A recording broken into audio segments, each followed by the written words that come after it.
My name is Nora Callahan. I'm 34, and until 3 weeks ago, I thought my brother was just controlling, not criminal. Then I watched 11 seconds of grainy porch camera footage, timestamped 6:47 p.m. on a Tuesday, and I understood exactly what he'd been doing to our 81-year-old grandfather for 4 months. In that clip, my brother Evan is holding a pen inside Grandpa's hand, guiding it across a signature line, saying the words, "Just sign here, Dad's tired, we'll explain it later." Grandpa's name isn't Dad. Grandpa's name is Walter. Evan didn't know the camera on that porch had picked up audio. He definitely didn't know I'd already sent the clip to an elder law attorney by the time he sat down at our family meeting 3 days later, smiling, holding a folder he thought made him the only person in that room with any power left. Welcome back to Quiet Boundaries, the channel for people who've had to protect someone the rest of the family stopped paying attention to. If this is your first time here, go ahead and hit subscribe and drop your city and what time it is where you're watching. I read every one of those comments. Now let me take you back 4 months to before any of this had a name. Let me take you back to the spring, to a Sunday afternoon when none of this had started yet, or at least when I hadn't noticed it starting. Our family is from Marion, a town of about 11,000 people where most parents worked either at the plant on Route 9 or for the school district, and everybody's mailbox looked roughly the same. My dad, Gary, drove a forklift at the distribution center for 26 years before his knees gave out and he switched to dispatch. My mom, Carol, taught 3rd grade at Marion Elementary, the same building she'd gone to as a kid, and she still ran into former students bagging her groceries at the Kroger on Delford. We weren't wealthy. Grandpa Walter was, quietly, the way a man becomes wealthy by buying 3 small rental duplexes on the east side of town back in 1988, paying them off over 2 decades, and never once mentioning it at dinner. He drove a 2003 Silverado until it had 260,000 miles on it, wore the same brown barn coat every winter I can remember, and ate lunch at the counter of the Wagon Wheel Diner most weekdays, not for the senior discount, though he never turned that down either, but because he liked the routine of it. Same stool, same order, same waitress, Donna, who'd worked there longer than I'd been alive. Evan is 2 years older than me. Growing up, he was always the one people described as sharp, the kind of sharp that got him into a business program at the state school 40 minutes away, and later, a job in regional sales that he talked about more than he seemed to actually work at. What Evan was really good at, better than sales, better than anything else I ever saw him do, was positioning himself as the one handling things for the family. Nobody appointed him to that role. He just started acting like he already had it, and after a while, people stopped questioning it. Because questioning it took more energy than just letting him run the meeting. I want to give you the shape of what that looked like in practice, because it matters for everything that comes after. When I was 16, I wanted to take an extra art elective that required a $40 supply fee. My mom said we'd have to see. When Evan wanted a car for his 18th birthday, Grandpa co-signed the loan the same week. No hearing, no discussion I was aware of. When my daughter, Ivy, needed braces 2 years ago, I paid for them myself over 18 months on a payment plan, because it genuinely did not occur to me to ask Grandpa for help, the way it seemed to occur to Evan by reflex, automatically, the way some people reach for their seatbelt. I don't say any of this with resentment, or at least I try not to. I say it because you need to understand the baseline before you can understand how far it eventually moved. In our family, Evan asking for something was treated as initiative. Me not asking was treated as just being Nora, steady, low maintenance, fine. Nobody ever sat me down and told me my job was to need less. It just worked out that way, the way water finds the lowest point in a yard without anyone digging a channel for it. The one relationship in my life that never had a transaction attached to it, not once, was the one I had with Grandpa Walter. Every other Saturday, starting when I was about 9 years old, he'd pick me up in that Silverado, and we'd drive out to check on his rental units. Not really to fix anything most of the time, just to look, to walk the property line, to make sure the gutters were clear. He taught me how to read a lease, the way some grandfathers teach fishing. I remember one Saturday, I must have been 12, sitting on the tailgate outside the duplex on 5th Street while he ate a sandwich Grandma had packed for him. "A contract's just a promise somebody bothered to write down, Nora," he said, not looking at me, looking at the building instead. "The trick in life is knowing which promises people keep without being asked, and which ones you need in writing." I didn't understand what he meant. I nodded anyway, the way kids do. I understand it now, obviously. I think about that sentence almost every day now. Grandma Ruth passed when I was 22, and after that, those Saturday drives became something closer to a lifeline for both of us, I think, though we never called it that. He'd talk about her sometimes, unprompted, in the middle of checking a furnace filter. I'd talk about whatever was going on with Ivy, who was a toddler by then. It wasn't dramatic, it was just steady, in a way almost nothing else in my life was. The first warning sign came in March, small enough that I almost let it slide right past me. I stopped by Grandpa's house on a Wednesday to drop off some soup my mom had made, and I noticed a business card sitting on the kitchen counter, half tucked under the fruit bowl. A law office 2 counties over, Halloran and Voss, not Whitfield Legal, the small firm on Main Street that had handled Grandpa's affairs, his will, the duplex paperwork, everything, for as long as I could remember. "What's this?" I asked, holding it up. Grandpa glanced at it and did something I'd genuinely never seen him do before. He got vague. "Evan set something up," he said, already turning back toward the stove. "Just some paperwork. In case." In case. Grandpa Walter did not say in case about things. He built for permanence. He fixed gutters before they leaked. He paid his property taxes the first week they were due, every year, out of habit, not urgency. That phrase didn't sound like him. It sounded borrowed, like something he'd absorbed from a conversation rather than arrived at on his own. I let it go that day. I want to be honest with you about that, because it's the part people tend to leave out of stories like this. I didn't do anything yet. I filed it away, the way you file away a weird noise your car makes once, and you tell yourself you'll pay attention if it happens again. It happened again. Over the following 6 weeks, once I actually started paying attention, the pattern got easier to see and harder to ignore. Evan started checking in on Grandpa on weekday afternoons, always around 4 or 5 p.m., always without mentioning it to the rest of us beforehand.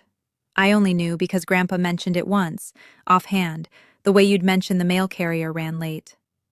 "Evan stopped by again yesterday," he said. "Third time this week." Third time.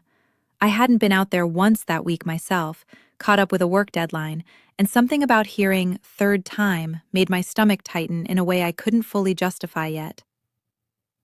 Around the same time, Evan set up new online banking access for Grandpa's checking account, framed entirely as a convenience, so Dad doesn't have to drive to the branch every time he needs to check a balance.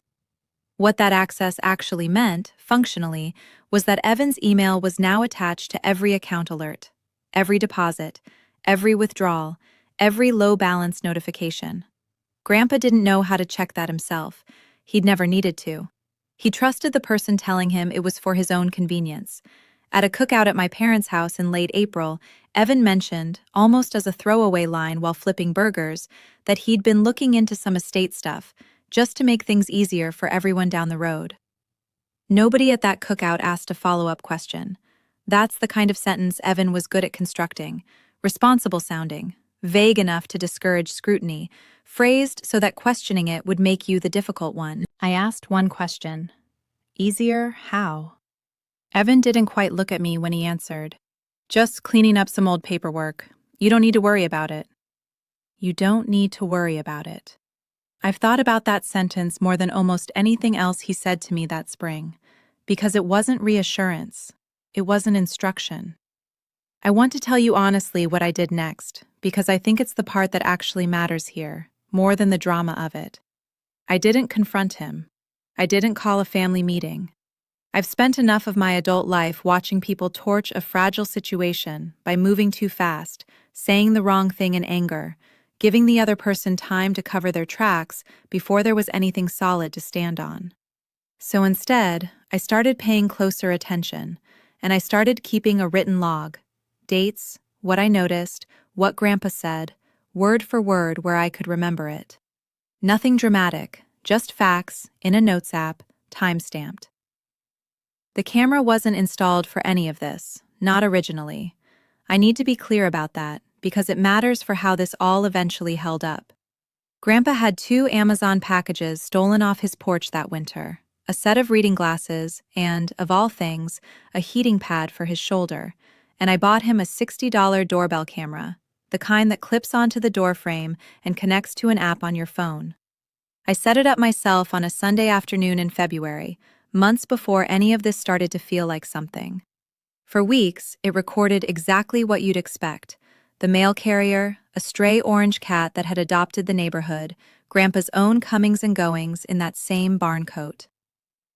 In early May, Grandpa mentioned, almost in passing, that Evan had brought some papers by to sign for the accountant. Grandpa didn't have an accountant.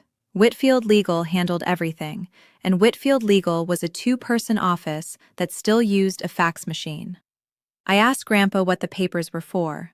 He said he didn't remember exactly, something about making sure things were in order. He wasn't being evasive on purpose. I want to be really clear about that. He genuinely did not seem to fully retain what he'd signed, and that, more than anything else, is what scared me.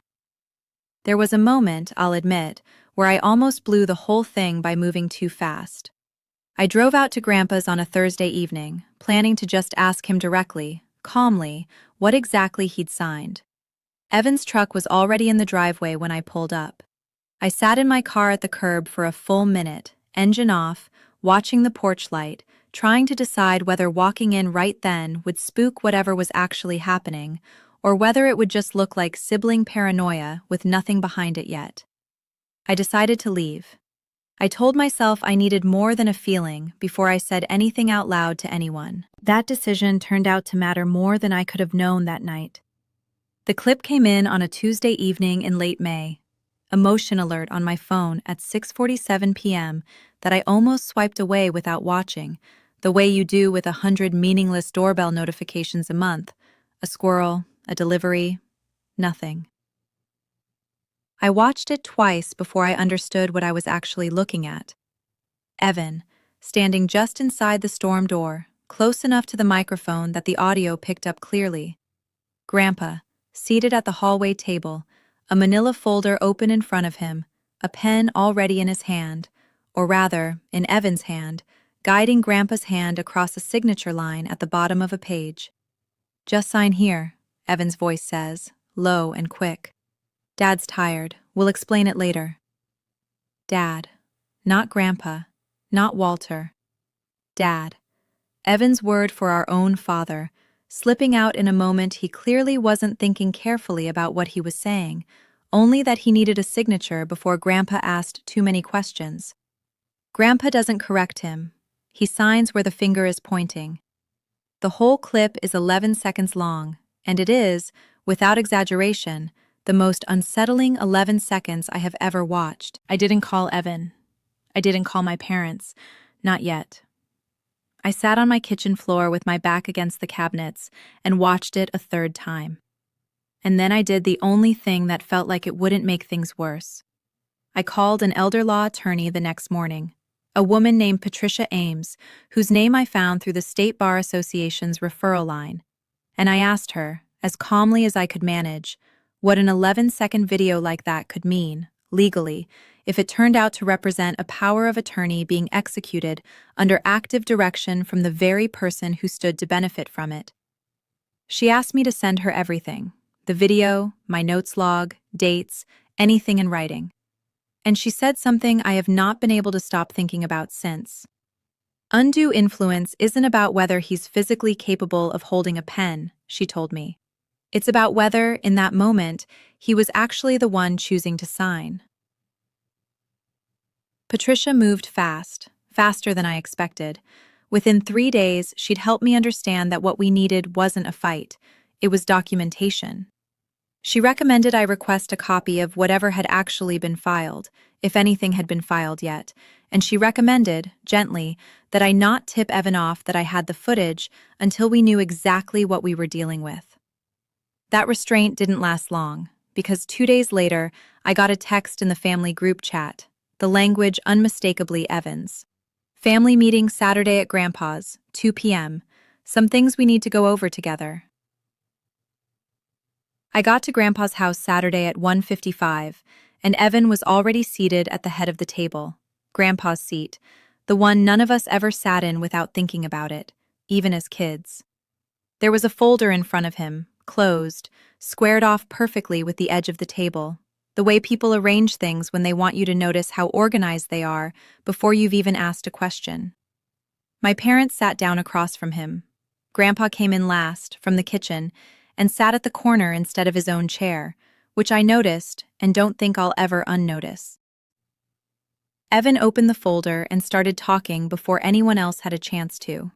He'd gone ahead and gotten the paperwork updated, he said, naming himself sole power of attorney for Grandpa's finances and medical decisions, just to simplify things going forward, especially with Dad's memory not being what it used to be.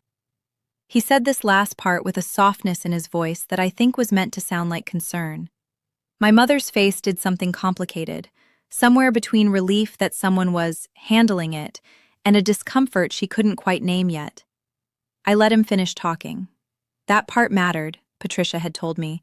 Let him lay out his version completely, on the record, in front of witnesses, before you say anything.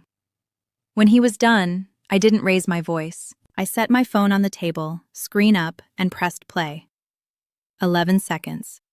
Just sign here. Dad's tired. We'll explain it later.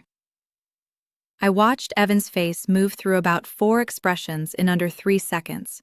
Confusion, recognition, something close to panic, and then a scramble toward composure that didn't quite land.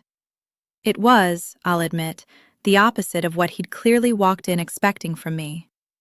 My mother's hand went to her mouth. My father just stared at the phone like it might rewind itself if he looked hard enough. And Grandpa? Grandpa sat up straighter in his chair, the corner chair, and said, quietly, in a voice that had more clarity in it than I'd heard from him in weeks, "That's not what I remember signing." Evan tried to talk over it. That's completely out of context, Nora. You're twisting 11 seconds into something it's not." But the room had already shifted, and everyone in it knew what they'd just heard, including him. Patricia had already prepared a formal challenge to the new power of attorney, filed with the county the following Monday, citing the footage, my dated notes, and a request for an independent capacity evaluation for Grandpa. Not because anyone doubted his ability to make decisions, but because that evaluation, done properly, would protect him from exactly this kind of maneuvering going forward, no matter who attempted it. The new document Evan had drawn up was voided within 3 weeks. Grandpa's original power of attorney, the one drafted 15 years earlier by Whitfield Legal, with no urgency behind it, no folder squared off on a table, just an ordinary appointment on an ordinary Tuesday, was reinstated. With one addition. Any future account changes now require a second family signature, a safeguard Patricia recommended, not to protect against Evan specifically, but against the next person, whoever that might be, who might one day decide handling things meant deciding for someone instead of with them. Evan hasn't spoken to me since that Saturday, which, honestly, tells you most of what you need to know about what any of this was really for. Here's what I keep coming back to, more than the video, more than the meeting, more than any of it. Nobody in my family ever taught me to expect much for myself. Nobody sat me down and said, ask for help, take up space, assume you're owed something. But somewhere along the way, on all those Saturday drives checking gutters and reading leases, Grandpa Walter taught me something else, without ever meaning it as a lesson. He taught me to notice when something was quietly being taken from someone who could no longer fight for it themselves. It turns out that mattered more, in the end, than anything anyone could have signed away. If you've ever had to be the quiet one in your family, the one who protects somebody everyone else stopped paying close attention to, I'd genuinely love to hear that story in the comments. And if this channel means something to you, go ahead and subscribe. There's more where this came from.